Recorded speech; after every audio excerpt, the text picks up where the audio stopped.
ಸಾವು ಅನಿರೀಕ್ಷಿತ ಅಂತ ಹೇಳೋದಕ್ಕೆ ಮೊನ್ನೆ ಬೆಂಗಳೂರಿನ ಪೀಣ್ಯದಲ್ಲಿ ನಡೆದಂಥ ಘಟನೆನೇ ಸಾಕ್ಷಿ. ಹೌದು, ಮೊನ್ನೆ ಬೆಂಗಳೂರಿನ ಪೀಣ್ಯ ಬಸ್ ನಿಲ್ದಾಣದಲ್ಲಿ BMTC ಬಸ್ ಡಿಕ್ಕಿಯಾಗಿ ಯುವತಿ ಮೃತಪಟ್ಟಿದ್ದಾಳೆ. 25 ವರ್ಷದ ಯುವತಿ ಮೃತಪಟ್ಟಿದ್ದಾಳೆ. ಡಿಕ್ಕಿ ಆಗಿದೆ ಅಂದರೆ ಅವಳೆಲ್ಲೂ ರೋಡ್ ಕ್ರಾಸ್ ಮಾಡ್ತಾ ಇರಲಿಲ್ಲ, ಇಲ್ಲಿ ಬಸ್ಸಿಗೆ ಅಡ್ಡ ಬಂದಿಲ್ಲ.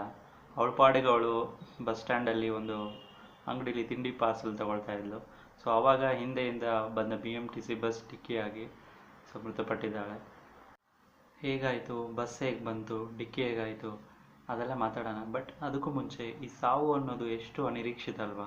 ಅದೇ ಹೇಳ್ತಾರಲ್ಲ, ಆಯಸ್ ಗಟ್ಟಿಯಾಗಿದ್ದರೆ ಎಂಥ ಸಿಚುವೇಶನಿಂದಾದರೂ ಆ ವ್ಯಕ್ತಿ ಬದುಕು ಬರ್ತಾನೆ.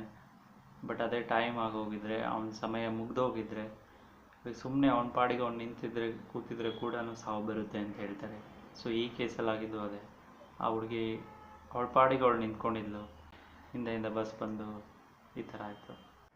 Last month Ahmedabad plane crash ಆಯಿತು, ನಿಮಗೆ ಗೊತ್ತೇ ಇದೆ. ಸೊ ಆ ಪ್ಲೇನ್ ಕ್ರ್ಯಾಶ್ ಆಗಿರೋ ರೀತಿ ನೋಡಿದ್ರೆ ಯಾರೂ ಬದುಕುಳಿಯೋಕ್ಕೆ ಸಾಧ್ಯನೇ ಇಲ್ಲ. ಬಟ್ ಒಬ್ಬ ವ್ಯಕ್ತಿ ಬದುಕುಳಿದ್ರು. ಸೊ ಹಾಗೆ ಆಯಸ್ ಗಟ್ಟಿಯಾಗಿದ್ದರೆ ಎಂಥ ಸಿಚುವೇಶನಿಂದನಾದರೂ ವ್ಯಕ್ತಿ ಬದುಕು ಬರ್ತಾನೆ. ಸೊ ಅದೇ ಟೈಮ್ ಆಗೋಗಿದ್ರೆ, ಸುಮ್ಮನೆ ಕೂತರು, ಸುಮ್ಮನೆ ಅವ್ರ ಪಾಡಿಗೆ ಅವ್ರು ಇದ್ದರೂ ಕೂಡ ಸಾವು ಬಂದೇ ಬರುತ್ತೆ.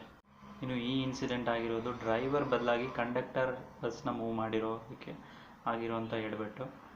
ನ್ಯೂಸ್ ಚಾನಲಲ್ಲಿ ಹೇಳೋ ಪ್ರಕಾರ ಡ್ರೈವರ್ ತಿಂಡಿ ತಿಂತಾಯಿದ್ರು ಅಂತ ಒಬ್ಬರು ಹೇಳ್ತಾರೆ, ಇನ್ನೊಬ್ರು ಹೇಳ್ತಾರೆ ಅವರಿಬ್ಬರ ಮಧ್ಯೆ ಜಗಳ ಆಗಿತ್ತು, ಅದಕ್ಕೆ ಕಂಡಕ್ಟರ್ ಬಸ್ ಮೂವ್ ಮಾಡ್ತಾ ಇದ್ದಾರೆ ಅಂತ. ಅದೇನೇ ಇರಲಿ, ಅವರಿಬ್ಬರ ಮಧ್ಯೆ ಏನೇ ಇದ್ದರೂ ಬಸ್ ಅಂತ ಬಂದಾಗ ಅವ್ರ ಡ್ಯೂಟಿನ ಅವ್ರು ಕರೆಕ್ಟಾಗಿ ಮಾಡಬೇಕು.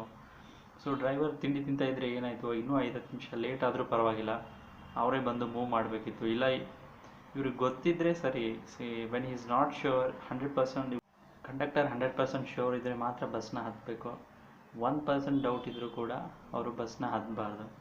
ಸೊ ಇಲ್ಲಾಂದರೆ ಈ ಥರ ಅನಾಹುತ ಆಗುತ್ತೆ. ಅವರು ಬರೀ ಕಂಡಕ್ಟರ್ ಅಲ್ಲ, ಕಂಡಕ್ಟರ್ ಕಮ್ ಡ್ರೈವರ್ ಅಂತ ಹೇಳ್ತಾರೆ. ಬಸ್ಸಲ್ಲಿ ರೆಕಾರ್ಡ್ ಆಗಿರುವಂಥ CCTV ಫುಟೇಜ್ನ ನೀವು ಅಬ್ಸರ್ವ್ ಮಾಡಿದರೆ ನಿಮಗೆ ಗೊತ್ತಾಗುತ್ತೆ. ಸೊ ಮುಂದ್ಗಡೆ ಒಂದು ಬಸ್ ನಿಂತ್ಕೊಂಡಿರುತ್ತೆ. ಸೊ ಕಂಡಕ್ಟರ್ ರೈಟಿಗೆ ತೊಗೊಂಡು ಮತ್ತೆ ಲೆಫ್ಟಿಗೆ ತಿರುಗಿಸಿ ಸ್ಟ್ರೈಟಾಗಿ ಅಲ್ಲಿ ನಿಲ್ಲಿಸಬೇಕಾಗಿರುತ್ತೆ. ಬಟ್ ಇವನು ರೈಟಿಗೆ ತೊಗೊಂಡಾದಮೇಲೆ ಲೆಫ್ಟಿಗೆ ತಿರ್ಗ್ಸೋಕ್ಕೆ ಟ್ರೈ ಮಾಡ್ತಾನೆ. ಬಟ್ ಅಷ್ಟರಲ್ಲಿ ಈ ಎಕ್ಸಿಲೇಟರ್ನ ತುಳಿದಿರೋದ್ರಿಂದ ಡಿಕ್ಕಿ ಆಗಿಬಿಟ್ಟಿರುತ್ತೆ.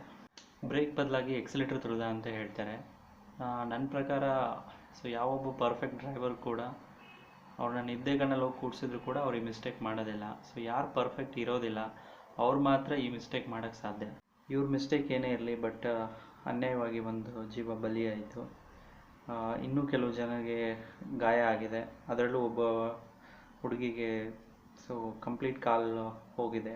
ಡ್ರೈವರ್ ಕಂಡಕ್ಟರ್ ಮಿಸ್ಟೇಕ್ ಒಂದು ಕಡೆ ಆದರೆ, ಇನ್ನೊಂದು ಕಡೆ ಈ BMTC ಅಧಿಕಾರಿಗಳು ಈ ಥರ ಇನ್ಸಿಡೆಂಟ್ ಆದಾಗ ಆ ಸ್ಪಾಟಿಗೆ ಹೋಗ್ಬಿಟ್ಟು ಆ ಕುಟುಂಬಸ್ಥರಿಗೆ ಸಾಂತ್ವನ ಹೇಳಿ ಅವ್ರಿಗೊಂದು ಸೂಕ್ತ ಪರಿಹಾರ ಕೊಡಬೇಕು. ಅದು ಬಿಟ್ಬಿಟ್ಟು ಇಷ್ಟು ಕೊಡ್ತೀವಿ, ಅಷ್ಟು ಕೊಡ್ತೀವಿ, ಅಷ್ಟಾಗೋದಿಲ್ಲ ಅಂತ ಹೇಳಬಾರ್ದು. ನೀವು ಎಷ್ಟೇ ಕೊಟ್ಟರೂ ಒಂದು ಜೀವಕ್ಕೆ ನೀವು ಬೆಲೆ ಕಟ್ಟೋಕ್ಕಾಗೋದಿಲ್ಲ. ನೀವು ಎಷ್ಟೇ ಅಮೌಂಟ್ ಕೊಟ್ಟರು ಅದು ಕಮ್ಮಿನೇ.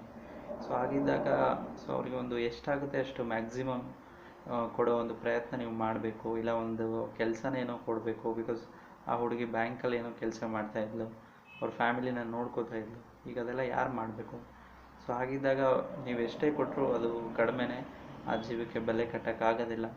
ನೀವು ಒಂದು ಈ ಥರ ಸಾಂತ್ವನ ಹೇಳಿ ಇನ್ನೊಂದು ಸರಿ ಈ ಥರ ಮಿಸ್ಟೇಕ್ಸ್ ಆಗೋದಿಲ್ಲ ಅಂತ ಒಂದು ಜನರಿಗೆ ನಂಬಿಕೆನ ನೀವು ಕೊಡಬೇಕು. ಅದನ್ನು ಬಿಟ್ಟು ನೀವು ಕಿಲ್ಲರ್ BMTC ಟೈಟಲ್ನ ಮುಂದುವರಿಸ್ತಾ ಹೋಗಬಾರ್ದು.